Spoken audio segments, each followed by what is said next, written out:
That Fateful Day by Kendra Omen. I was in the 5th grade, enjoying the nice spring day.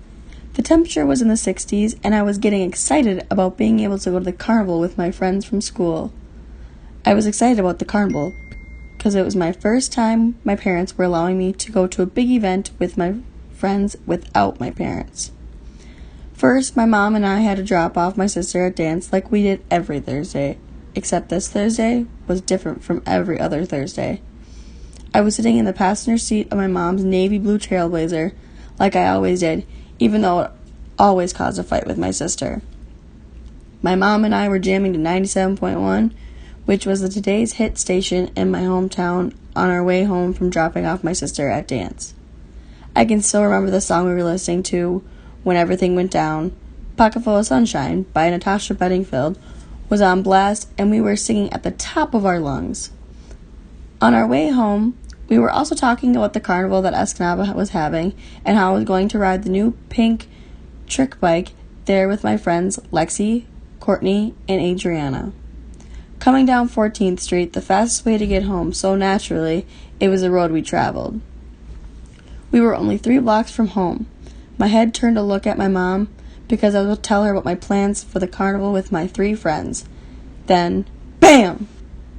Everything went black, and all I could hear was my mom screaming, but my voice wasn't working and I wasn't able to say anything. A white minivan ran the stop sign and crashed into the driver's side of our big navy blue Trailblazer. Our vehicle air lifted and landed on the roof and then slammed into a tree and left a kiss on the tree before it came to a stop. Finally, I could see what was going on around me. I looked up to see where I was and how I could get out. I could smell burning rubber from the tires skidding across the hot cement. Opening my eyes slowly, all I could see was broken glass and a lady running up to our car screaming and asking if we were okay.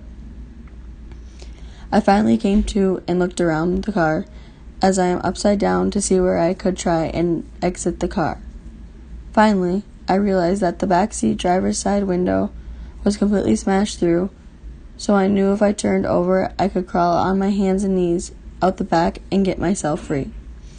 I fumbled with the seatbelt until my shaking fingers could release the seatbelt, and I turned myself over and crawled out the back of the window. The image of broken glass is still a vivid image in my mind. I was able to make my way out the broken window and added a few more cuts to my arms and legs. My favorite black leggings were never the same. The holes and cuts in them were a constant reminder of that fateful day.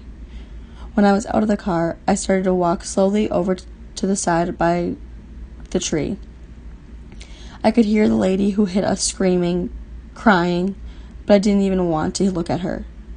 I was walking to the front of the vehicle and looked on the inside of the car looking for my mom, not knowing if she got out or if she was stuck in the car.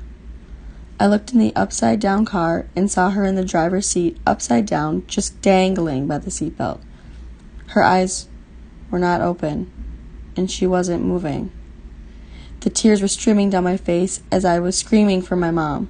Right then and there, I thought I lost my mom forever.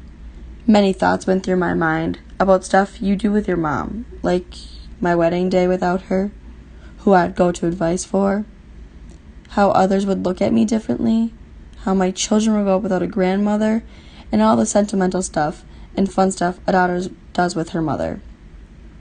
All of a sudden, her eyes opened, and she finally started to move. I yelled at the top of my lungs for her to crawl out the back window of the driver's side and then pointed my fingers to show her where to go. She moved very slowly, but she got out of the window just like I did, with a few cuts on her arms and legs from many of the pieces of glass spewed throughout the vehicle. I have never hugged my mom so tight, and I didn't want to let her go. Holding on to my mom and shivering from the nerves, I could hear all the sirens in the background finally arriving at the scene of the accident. Once the police and ambulance got there, they assessed our needs for medical attention. I was sitting on the curb as the paramedics were checking me over. My legs and arms were shaking and shivering, even though it was a super nice day out.